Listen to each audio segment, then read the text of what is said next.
কদিন ট্রেন্ড থাকে মাঝখানে কোকাকোলা বয়কটর ডাক পড়লো। কোকাকোলার বয়কটর ডাক আইয়া গুড়ি লিছে রাসেল বাইপারে।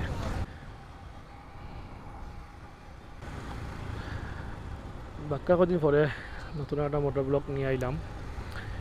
এখন আছি এতিমগঞ্জ, যাইমু একটু গোলাপগঞ্জ।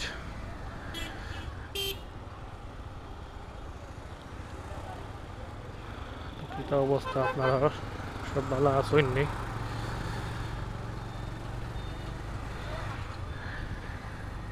এতিমগঞ্জের একটা বিখ্যাত বাজার, এটা হইল খায়রগঞ্জ বাজার, এতিমগঞ্জ বাজার, যেখানে মাছর লাগি অনেক প্রসিদ্ধ একটা বাজার। দূর দূরান্ত থেকে মানুষ একসময় মাছ নেওয়াত আইতা, এখনও আইন। মোটামুটি একসময় মানুষ সুরমা নদীর মাছ কিনার লাগে এতিমগঞ্জ বাজারও বেশি হইতা। এখনও সুরমা নদীর মাছ প্রচুর পাওয়া যায়, তবে ফিশারির মাছে এখন সয়লাভ, বেশিরভাগই সব জায়গায় ফিশারির মাছ।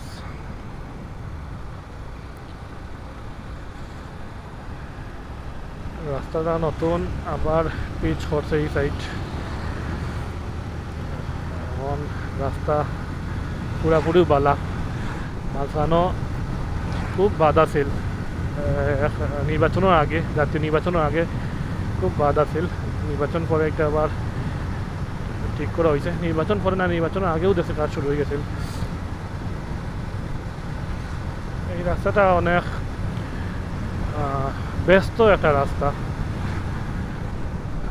জকিগঞ্জ, বিয়ানীবাজার, বড়লেখা সব জায়গার মানুষ ও রাস্তা যাতায়াত করেন। সবচেয়ে বড় জায়গায় বাস চলে খুব বেশি এই রাস্তা মানে, তবে বাসর উগ্রতা খুব বেশি, তা কেউ কেয়ার করে না। পাশাপাশি সিএনজিরও দোষ আছে, এটা বাস সাইড দেন না, তারা জানতা কি বেশি লাগি যায় ওভারটেক করার, তখন গিয়ে দুর্ঘটনার সম্মুখীন হয়। একলা বাসের দোষ দিয়েও লাভ নাই, বাসের ড্রাইভার হলো মাঝে বাসন বাদ। ছোটো গাড়ি, মোটরসাইকেল, সিএনজি তারা কেয়ারও করে না। তো কিতা খবর রাসেল বাইপারের খবর কিতা? আমরা দেশের মধ্যে একটা ভাইরাল হয়, একটা লইয়া কদিন ট্রেন্ড থাকে মাঝখানে কোকাকোলা বয়কটর ডাক পড়লো। কোকাকোলার বয়কটর ডাক আইয়া গুড়ি লিছে রাসেল বাইপারে। নিজের নাম লইয়াও সমস্যা। এখন চন্দ্রপুরা সাফরে রাসেল বাইপার রাখুন বৈজ্ঞানিক নাম, ভালো হয়েছে। কিছু বৈশিষ্ট্য আছে আমরা রাসেল বাইপারের আর আমরার মাঝে, রাসেল নামের মানুষের মাঝে। রাসেল বাইপারে যেমন রাশিয়াকের লোকে লাগে না, কিন্তু লাগলে ছাড়ে না। বিষয়টা হলাও যে আমরা রাশিয়াকের লোকে লাগি না, লাগলে যদি লাগি যাইতে পালা হয়ে লাগে। কিন্তু আসলে নিরীহ সাপগুলা মারিয়া আজকে রাসেল বাইপারের সংখ্যা বাড়াইছেন। যেমন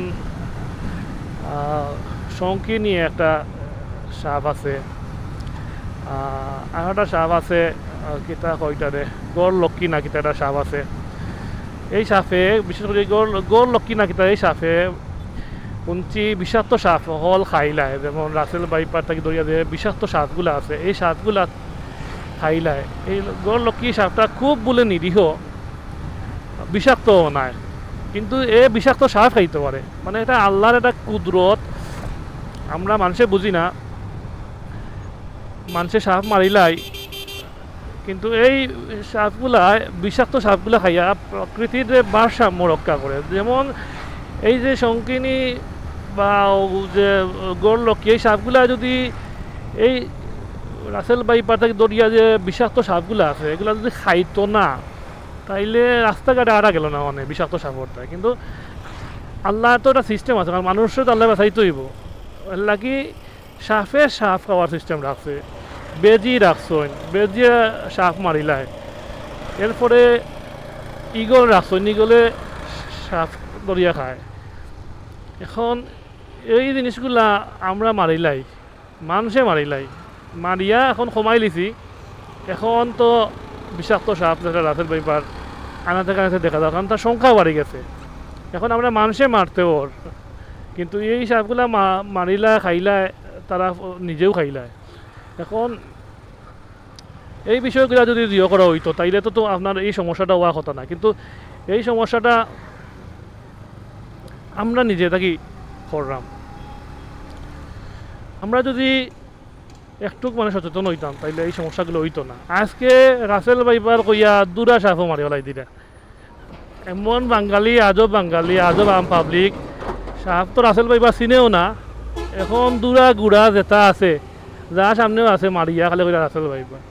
ও যে এটা মাররা, এটা এটা একটা প্রকৃতির একটা ভারসাম্য, একটা অন্যটারে খায়, একটা প্রত্যেকটা উপকার আছে। এই যে ফসলি জমির মাঝে ইঁদুর এটা দুরা সাপে ইঁদুর বিদুর ব্যাং এটা খাইলায়, আবার ব্যাঙ্গে খায় পোকামাকড়। এখন আমরা তো সাপ মারিলাই তো ইঁদুর খাইতোকে, পরে দেখা যায় ইঁদুরে দান নাকি। এখন ইঁদুর মারা লাগে আমরা, তো ইঁদুরে আপনি মানুষে কয়টা মারবা, তারা যেটা মারবো। এগুলো প্রকৃতির ভারসাম্য। আমাদের দৌকা ফুলবাড়ির কচুর লতি মুড়া সবচেয়ে বিখ্যাত হইল ফুলবাড়ির এই কচুর মুড়া। এটার মানে জুড়ি নাই, মানুষে বিভিন্ন জায়গা থেকে ইয়া ফুলবাড়ির মুড়া কিনিয়া লিয়া যায়। খুব প্রসিদ্ধ, যারা মুড়া খায় নিয়ে দেখতে পারেন। কচুর মুড়া, ফানি কচু ফানির মাঝে হয় বিশেষ করে এটা বড় মুড়া যেটা সবাই চিনার কথা। সিলেটি যারা আছেন, সিলেট না সারা বাংলাদেশের মানুষ চিনে।